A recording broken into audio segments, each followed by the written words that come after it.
Good afternoon, everybody. Happy Friday. It's 1 o'clock and it's time for Emily's Playhouse.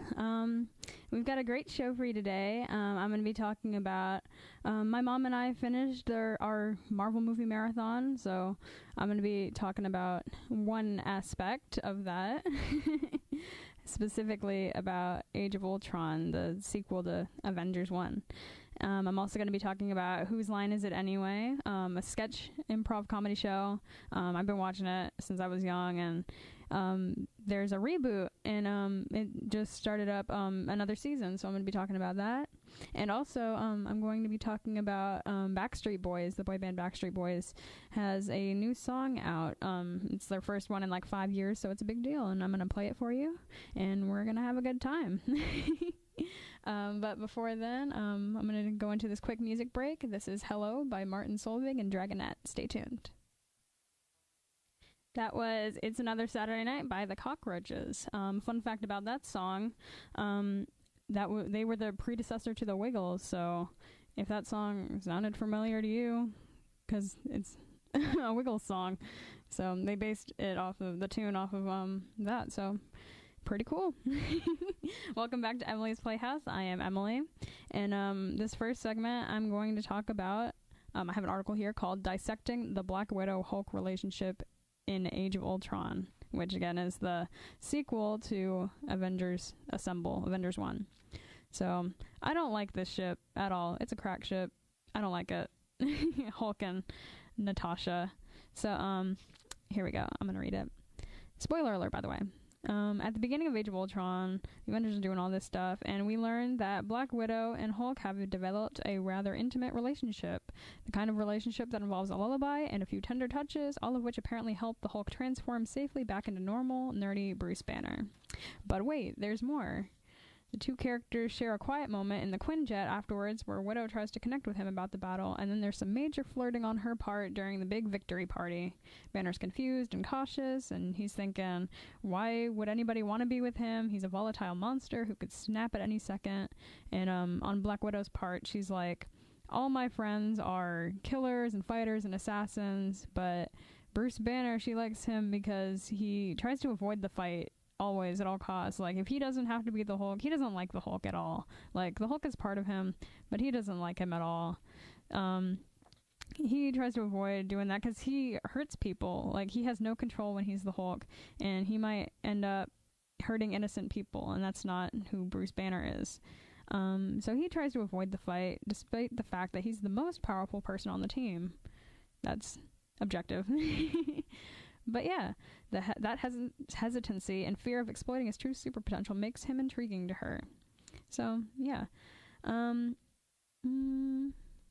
So at one point in the movie, Banner suggests, hey, let's run away, and we find out neither of them can have kids. So there's a moment there that supports this claim. And yeah, the whole movie, there's this whole side plot where they're like, hey, let's just run away and not do this anymore. And finally, spoiler alert, at the end of the movie, in the middle of the battle, the Hulk gets Black Widow to safety, and he is escaping in this Quinjet, one of Tony Stark's Quinjets. And Black Widow is on the communicator, and she's like, hey, she starts doing the lullaby to get him to turn back into Banner, and he's like, hey, come back, but Bruce Banner switches off the transmission, refuses to answer, and on top of that, he can't be tracked because it is in stealth mode. And so that's how the movie ends. He just kind of yeets out of the Avengers. Bye, you're on your own, I'm done. And that's where it took like 3 years. That was back in like, I don't know, 2014 maybe when that movie came out, and we had to wait like 3 years until 2017 to find out where's the Hulk. We had to wait until Ragnarok, which we find out he goes to Sakaar, and that's a whole nother movie. I'll talk about that later. But this article goes on to say, there's been a lot of discussion about who Black Widow should be with, in parentheses, if she should be with anyone. The Avengers 1 had her leaning heavily towards a relationship with Hawkeye, Clint Barton. Winter Soldier played up a possible romance with Cap, Captain America, Steve Rogers. And now in Ultron, she seems to have found shared solace in the Hulk. Black Widow and the Hulk have always had an interesting relationship. In Avengers, she was sent to recruit him. which is cool. So like when they were first forming the Avengers, I forget what it's called, the Avengers Assignment or whatever. She was a spy for him, and she got like Tony Stark, and she was sent to recruit the Hulk, Bruce Banner, who was in India, and they had a whole moment. It was pretty cool. But in that movie, she's kind of afraid of the Hulk. There's no thing going there, and I guess the creators were like, hey, let's explore these two characters, and that's what they did.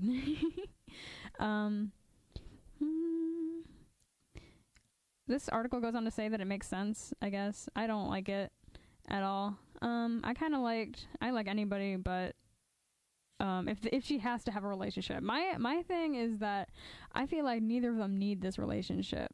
Like, we don't know a lot about Black Widow's character. She's a spy, so she lies about her background a lot. We've gotten a little bit here and there, but there's no solo movie, so we have no idea what she's about, how she really feels about things. Everybody knows Bruce Banner's backstory. But for Black Widow, she's this bad female character, and she's so powerful, and she's a great fighter, and she's so strong. And I feel like the addition of a romance with Bruce Banner kind of takes that away a little bit, you know what I mean? Like, she's still a bad female character, but I don't know, it just kind of it shows her vulnerable side, and that's not a bad thing, but I don't know, I'm not a fan of it. And on Bruce Banner's part, I don't know, he has all these relationships with, I mean, not like romantic, but like all these relationships with everybody else, and it's cool to see how he interacts with everybody as Bruce, and how the Hulk's relationships, because they're almost like two separate people just sharing the same body, you know, which is pretty cool. I'm a fan of him and Tony Stark's relationship because they're science brothers, you know, they got that going on for them. But I don't know what all they have in common aside from that being him and Black Widow. I don't know what all they have in common. Like, I mean, she can't have kids for some reason. She was sterilized. We see, and that's one of the things we do know about her, that she can't have kids. I don't know if she wants any. I think she does, because most of Age of Ultron is set at Clint Barton's house. They're like, it's a safe house, like in the middle of nowhere, and his pregnant wife is there, and he has like 2 or 3 kids, and all the Avengers are like, oh, they got baby fever.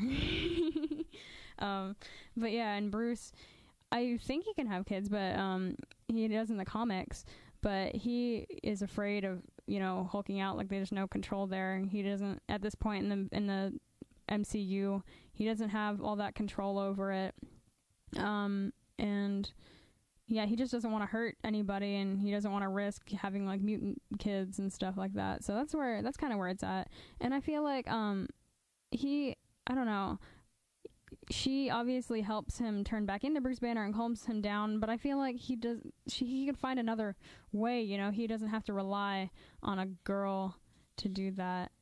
And I don't know, it's kind of like Pepper and Tony in the way that he has anxiety, and she kind of keeps him grounded and level-headed. But I don't know, I feel like this is different. I don't know, I don't want to see Bruce Banner with somebody. He's a lot older too. But I like Scarlett Johansson and Mark Ruffalo's like thing going on. They share the same birthday, which is pretty cool. What else do we got here? Pairing her up romantically has also made her someone incapable of being the strong, proficient leader that we saw come to fruition between the Avengers and Winter Soldier. That's what I'm saying. Like, they build up this character to be a female. Like, she's not trying to prove herself to the guys. Like, she's equal around there, and it's great. And I don't know. I don't want a relationship to. I mean, she is human, so there's a pro there. So I mean, it's cool to see her vulnerable side, like I said before, but I don't want it to take away from, like, the story. It's a comic book movie, you know what I mean? She's kind of, yeah. Anyway, never mind. I was going to say something, but never mind. What else do we got? This is a really long article.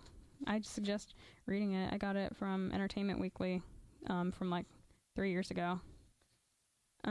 We've never seen a moment where she's allowed to figure out what she wants for herself. They make some really good points here. We've never seen the real Widow. We don't know what's just a mask, or like what she's telling the truth about. Like, she's not a liar or anything, but she's a spy, so she has to do that for her safety. She has to like come up with these aliases, and you know what I mean.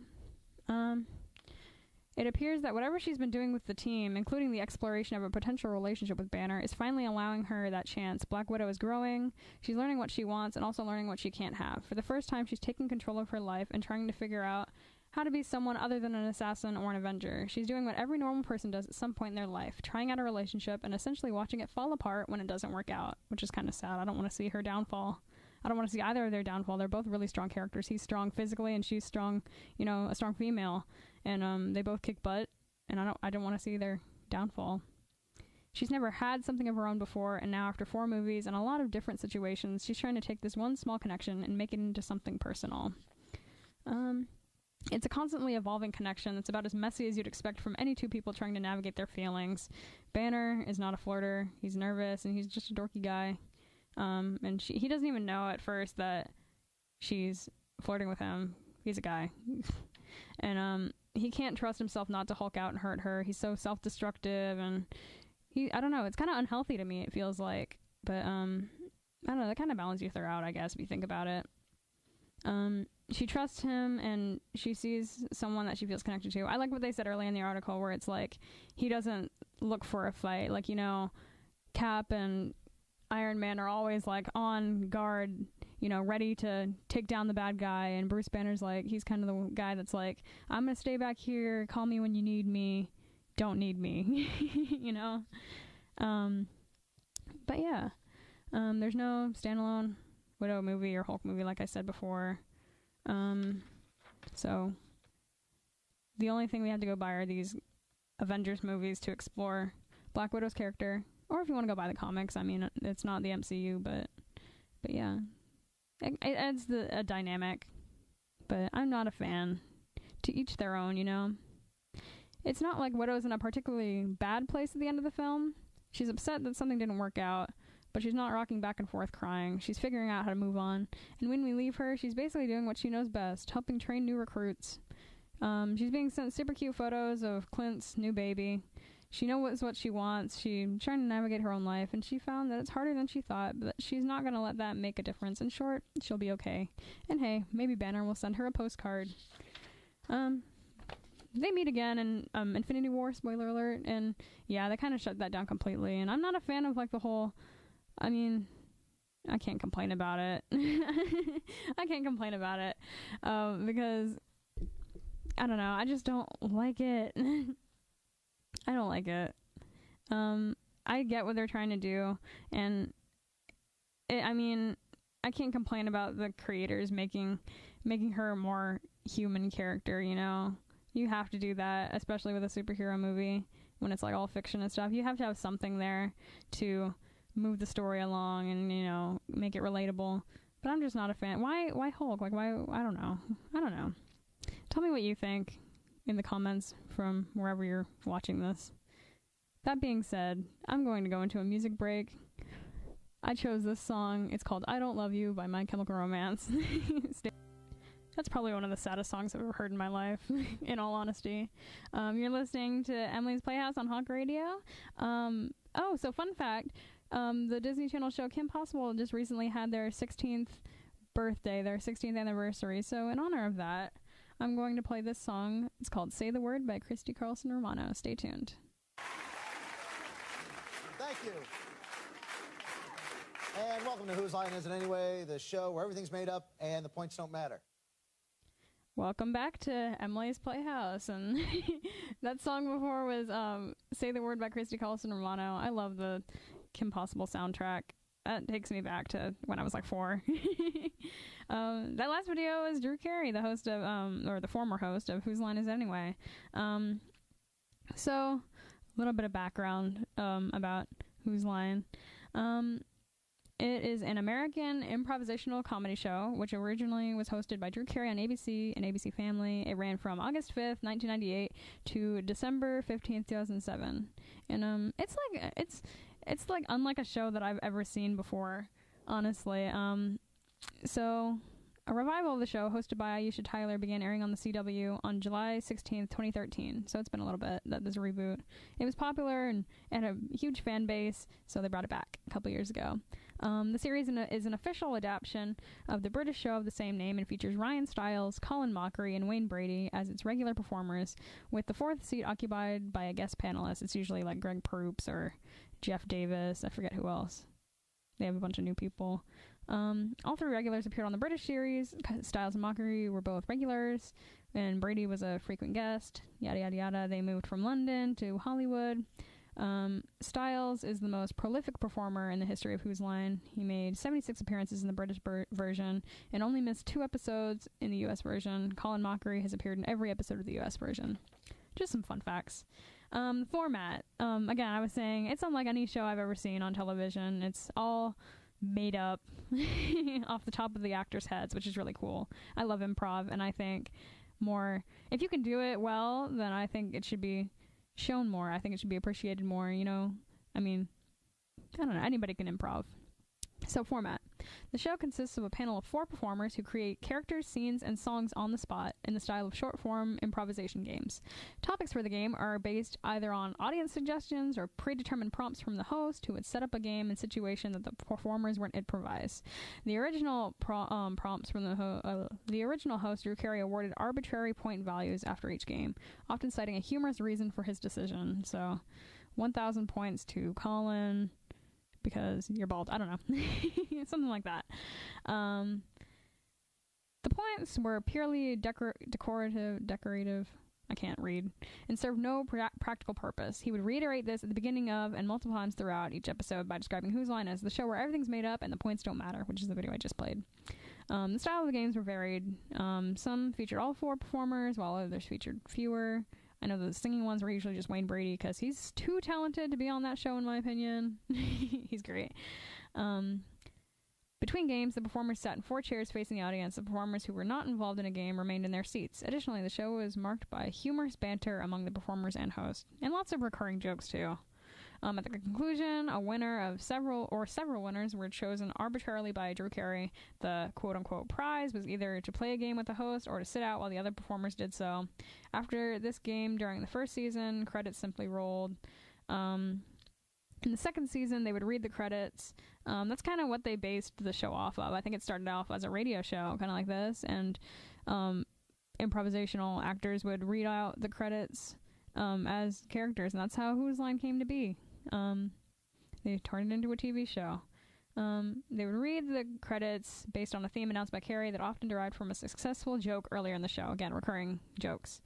The show's short-form approach to improv received criticism from some improv actors. However, Colin Mockery has stated that the show was never intended to be the be-all to end-all of improv, but that it was meant to introduce improv to the masses. That's what I'm saying. Like, if you could do it well, then I think it should be shown more. I mean, I don't know. Nothing can top Whose Line, in my opinion, but I don't know. If you haven't seen it before, I suggest you watch it. One of my, oh my god, the funniest, arguably the funniest moment in the history of Whose Line was when they had a special guest, Richard Simmons, on the show, and they were doing this game called, I forget what it's called, Living Scenery. And so basically, Wayne Brady and Richard Simmons, the guest, had to be the props for the other 2, Ryan Stiles and Colin Mockery. And it was just, I don't know, if you know Richard Simmons, he's this flaming, exuberant guy, and he was so ecstatic to be the props, and I forget what the theme was. They were like on a desert island or something. They had to try to get off. And if you haven't seen that video, I suggest you watch it. I can't explain it justice, but go for it. I have a clip right here. I just want to play it. I queued it up, so let's listen. Nice pants! Nice pants. That has nothing to do with anything. I don't know why I played that. But that's Whose Line for you. Oh man, I see so many memes on Tumblr. I'm trying to think of some Whose Line jokes. Oh man, I just lost it. Crap. People who shouldn't rap, I think, and it's like Wayne Brady's like holding out his hands, and it's just Colin Mockery and Ryan Stiles just standing there. Words to say. Oh, Scenes from a Hat is the big game that everybody likes. It's like a really quick rapid fire improv game, and it's just the funniest thing. I can watch compilations of that on hours on end. But Yeah. Words to say that would start a fight, and Ryan Stiles goes, "You guys want to start a fight?" They have a ton of games. They have like the newscasters one is always funny. But yeah, that's enough. Anyway, you guys should definitely check out Whose Line. They just had their season premiere. Drew Carey doesn't host anymore. It's Aisha Tyler from, I think she was on The Talk or something. But it's on the CW, and it's just the greatest, the funniest show. If you ever need a laugh, just watch some scenes from a Hat compilations from Whose Line Is It Anyway. Check out that Richard Simmons video. I'll post it on my Instagram probably at Emily's Playhouse. And yeah, just watch it. I remember I used to stay up with my sister, and we would laugh our butts off, like, and we would get in trouble for waking up our parents because they always showed it at like 10 o'clock at night. And yeah, it would just, that show kills me. Anyway, I'm gonna play, our next segment is about Backstreet Boys real quick. So I'm gonna play this song. It's a classic, and I hope you know it. If not, you're gonna know it. Backstreet's back, or as I like to say, Backstreet never left, really. Fun fact real quick, I have a video of me dancing the choreography to that song, and it's so dumb. I was so dumb. It was in my old house in my bedroom, so I might post that on Instagram if y'all want. I should do a poll. Who wants to see me dancing to that song? I wonder if I can still do it, but I could. Anyway, so Backstreet Boys, I have the information up here. We love Backstreet Boys. They formed in Orlando, here in Florida in 1993, so they've been around since the early 90s, and they say they have the song Backstreet's Back, but I don't think they ever left, to be honest. And if they did, it was only for a little bit. Who's even in Backstreet Boys? The group consists of AJ McLean, Howie D. What does the D stand for? 𝘊𝘆𝑑𝘍𝑢. I knew that. Nick Carter, Aaron Carter's brother. Fun fact, I've seen Aaron Carter in concert before. No big deal. Whatever. Kevin Richardson and Brian Luttrell. I'm a fan of their 𝘞𝘰𝘯𝘵 era, where there was like 12 of them. They mashed up with New Kids on the Block, which is like Danny Wood, and I forget who else is in, Donnie Wahlberg. Who else? I don't know. Let me know who's all in New Kids, because I don't remember. But yeah, that was my favorite era. That was like 2011, 2012. They did a tour. It was pretty cool. They mashed up their songs. I should play that. I'm gonna play that next. So yeah, they have a, I'm gonna play that next week, actually. I don't think I have time. Remind me. So the boys are back. After 5 years, the Backstreet Boys have released their newest single, Don't Go Breaking My Heart. Not to be confused with, who sings that? Elton John? It's not the same song. I thought it was going to be. I thought they were going to do a cover of Don't Go Breaking My Heart. I've only heard the song once. I heard it in my friend's car. It was pretty good. I liked it. I don't really remember it, but I'm going to play it. It just came out a couple weeks ago, and it's pretty good. It's pretty catchy. We guarantee it will be stuck in your head all day long. The track is their first under RCA Records and comes on the heel of their 25th anniversary as a group. Happy 25 years, Backstreet Boys! Yay! The minute we heard this song, we knew it was special. Kevin Richardson said in a statement, "I geeked out over the pianos and the synths," which I'm a fan of. I love synth. When that groove drops on the second verse, come on. Great verse, hook, and melodies. Just makes you want to listen over and over again. While they haven't released new music in a minute, the five guys have been busy working together on their Backstreet Boys larger-than-life Las Vegas residency, which they recently announced will extend into next November. I would love to see that. If any of you has the means, get me to Las Vegas to see Backstreet Boys. I would love that. And if you're in Vegas, go check them out. Go support your friendly neighborhood Backstreet Boys. Meanwhile, they've also said they're currently working on their 10th studio album, so new music. Holler. As it seems, these guys have plenty in store for the next chapter of the group. We've been working our butt off for 25 years, AJ McLean said in a statement. All this support, yada, yada, yada. So I'm going to play their new song. I haven't listened to it except once, and I liked it. It's kind of different, but kind of the same. I don't know. You be the judge. Here we go. It's called Don't Go Breaking My Heart by Backstreet Boys. You're listening to Emily's Playhouse on Hawk Radio, and real quick before we wrap up, I'm going to play a song that just celebrated its 10th anniversary. I think you know it. I hope you enjoy it. Happy 10th anniversary to I'm Yours by Jason Mraz. Alright, real quick, I gotta wrap it up here. Today we talked about why I hate Natasha, Bruce Banner, and Natasha Romanoff. Not a fan, but I get what they're coming from. You know what I mean? We talked about Whose Line Is It Anyway? You're gonna watch that show. I'm gonna post Richard Simmons' scene. It's hilarious. Watch it. And also we talked about Backstreet Boys. I'm gonna post that video of me dancing to it, I guess, because it was pretty great. I don't think it was all of it. I think I just did the beginning because there's one point where they like slide on their butts and it's just like, it was too much for me. I'm not a dancer, but you know, it'd be like that. So we've got some great topics coming up next week. I'm trying to decide whether I should talk about Fight Club next, take a break from Marvel, talk about Fight Club because I'm reading the book now and it's great. So I kind of want to talk about that and my feelings about that. Spoiler alert, I think it's the best movie ever. Or should I talk about, I kind of want to talk more about the Hulk because I like the Hulk. But yeah, I have some, why not both? I have some big plans coming up for future shows. I want to talk about Wahlburgers, the show, not the restaurant. Maybe both, who knows? And music-wise, you let me know. I've got some pretty good songs. I'm going to play, you're going to remind me to play 𝘂𝘭𝘵𝘵 next week. Somebody is, I don't know. But yeah, stay tuned. Keep listening to me every Friday at 1 p.m. to 2 p.m. on hawkradio.primostream.com. My name is Emily. Follow me on social media. My regular social media, it's on there. It's like at @DankenFurter on everything. Twitter, Instagram. But the show's Instagram, I do some polls on there sometimes and it's really fun.